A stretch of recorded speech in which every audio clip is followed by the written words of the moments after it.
Bonjour à tous les lecteurs du blog Mes Investissements ou de mes livres. Alors aujourd'hui on va voir quelles actions on peut envisager sur la période immédiate post-Covid, donc déconfinement et les quelques semaines ou quelques mois après sur l'immobilier.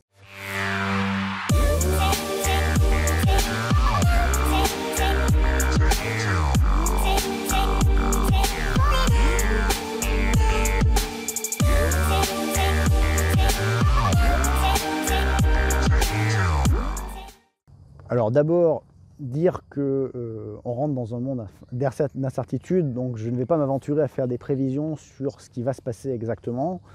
On est un peu dans l'inconnu. On va essayer de voir deux aspects dans la vidéo. Pour ceux qui ont déjà un patrimoine immobilier avec des locataires, est-ce qu'il y a des risques d'impayés, est-ce qu'il y a des actions à mettre en place par rapport à ça? Et puis après, on va voir sur qu'est-ce que peut donner le marché et qu'est-ce qu'il y aurait à faire sur ce marché post-crise Covid.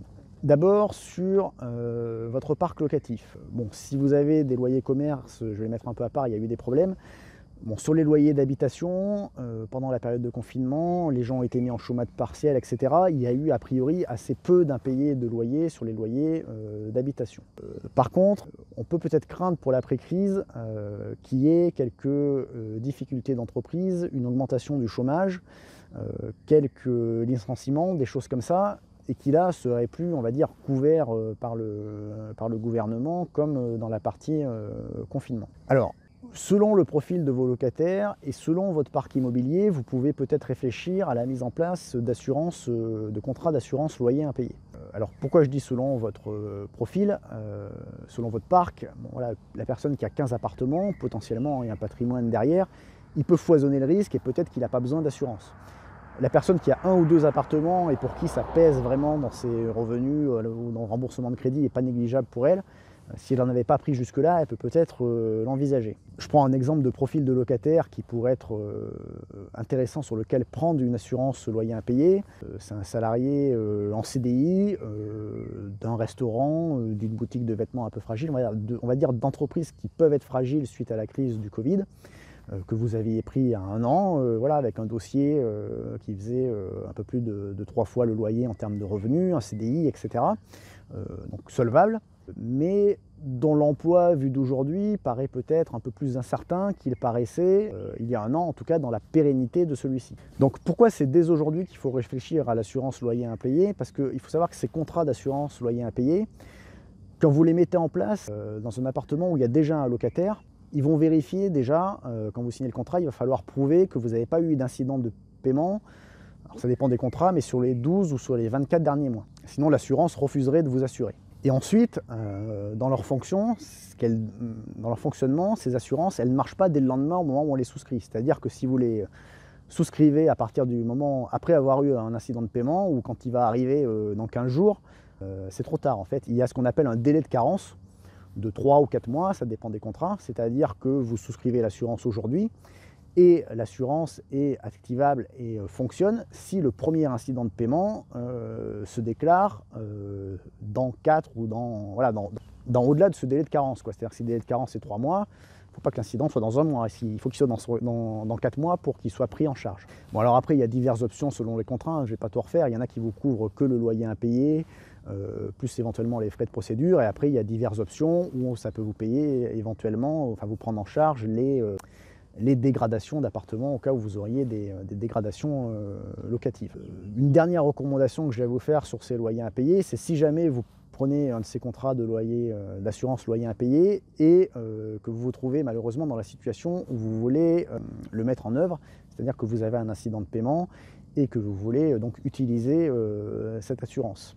Alors veillez bien à lire votre contrat et surtout au formalisme, c'est-à-dire que l'assurance impose un formalisme.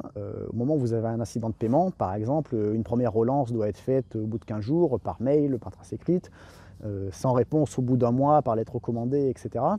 Si vous n'avez pas respecté ce formalisme, ça peut sinon annuler, mais tout du moins repousser la prise en charge de l'assurance. Donc il faut bien veiller à ce qui est précisé dans le contrat et dès que vous avez un incident de paiement, pas traîner, on va dire, faire bien les démarches auprès du locataire de relance que vous êtes censé faire par rapport à ce contrat d'assurance loyer impayé pour que derrière il fonctionne bien et que vous n'ayez pas payé votre cotisation pour rien. Bon, pour le moment, j'ai pas l'impression que malgré la crise, les primes d'assurance loyer impayé aient été remontées en euros par rapport à ce qui était avant, ce qui est peut-être une opportunité. Après, je ne sais pas combien de temps ça va durer. Je n'ai pas de retour d'expérience pour le moment, si elles sont plus dures à obtenir qu'avant par rapport au profil. Mais si vous avez des locataires qui rentrent dans le profil que je donnais, hein, c'est un exemple, c'est peut-être quelque chose à étudier comme action post-crise Covid. Voilà, donc ça c'est sur le parc existant pour parler d'une première piste d'action sur l'immobilier en post-crise Covid. Donc une seconde piste, ça va être qu'est-ce qu'on regarde au niveau des acquisitions, qu'est-ce qui va se passer sur les transactions. Bon alors, j'aime pas faire Madame Irma et de toute façon, comme disait Warren Buffett, les prévisions vous en disent plus sur ceux qui les font que sur l'avenir. Donc mes prévisions ne vont pas vous dire grand-chose sur l'avenir. Bon, ce dont on est a priori sûr, c'est qu'il va y avoir une certaine baisse des transactions avec sûrement moins de pression à l'achat. Et cette moindre pression à l'achat pourrait potentiellement faire un peu baisser le prix. Moins de pression à l'achat serait due à deux choses, des banques un poil plus frileuses, peut-être, alors qui remontent un poil leur taux, entre 10 et 30-40 points de base selon les banques, et qui potentiellement pourraient peut-être être un peu plus exigeantes sur l'apport ou sur la solidité de vos revenus. Et puis un moindre emballement de pression acheteuse, c'est-à-dire des gens qui repoussent un peu leur projet d'investissement pour attendre de voir si les prix baissent. Alors, parfois justement, c'est dans ces circonstances. Alors, est-ce que les prix vont baisser ou pas ? À voir. Si effectivement il y a moins de pression acheteuse des deux côtés, s'il y a des gens qui sont obligés de vendre, on va avoir une baisse des prix. De quelle ampleur, on ne sait pas. Est-ce que ça sera 5, 10, 15%? Ça va dépendre des villes, des endroits, de la pression, des types de biens. Mais voilà, vous qui cherchez à acheter et qui peut-être n'y arrivez pas à trouver des trucs intéressants en 2019, ça ne veut pas forcément dire qu'il faut attendre un an, comme tout le monde, justement, de reporter son projet et pas regarder ce qui va se passer pendant cette période-là. Parce que c'est justement dans ces périodes-là où il peut manquer un peu d'acheteurs qu'il peut y avoir des affaires intéressantes à faire. C'est-à-dire, si on se met à la place d'un vendeur qui cherche à vendre son bien, on va dire l'oiseau rare, ça va être un acheteur fiable. C'est-à-dire, ce qu'il va chercher, c'est un acheteur qui est rassurant. Donc je prends l'exemple, alors il ne faut pas le faire si on ne peut pas se permettre, hein, si on n'a pas les fonds de côté, mais l'acheteur potentiellement qui propose un prix bas mais qui ne met pas de clause d'emprunt, potentiellement pour le vendeur qui a besoin d'être rassuré, qui a besoin de vendre son bien et sur la capacité de l'acheteur en face, ça peut permettre de négocier le prix.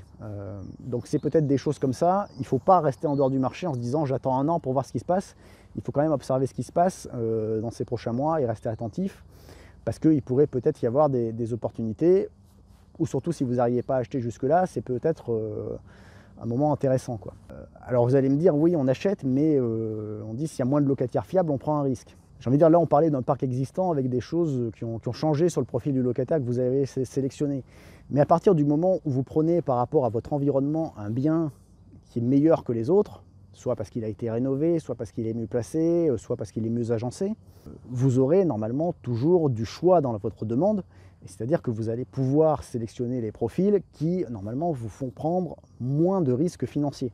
Donc on va dire c'est pas parce que j'ai dit qu'il fallait regarder sur certains profils sur votre parc existant l'opportunité peut-être de prendre des assurances loyers impayés quand vous n'en preniez pas avant, qu'il faut pas non plus, de l'autre côté, regarder s'il y a des opportunités d'achat. Voilà ces réflexions un peu à la volée sur les actions à mener dans les quelques semaines en sortie de crise et de confinement Covid. Si vous ne me connaissez pas, donc je vous invite à déjà aimer cette vidéo si vous l'avez aimée, à vous abonner à la chaîne et puis à jeter un œil à mes livres. Donc mon best-seller, l'investissement immobilier locatif intelligent, qui est depuis plusieurs années numéro 1 des ventes dans la catégorie immobilier d'Amazon.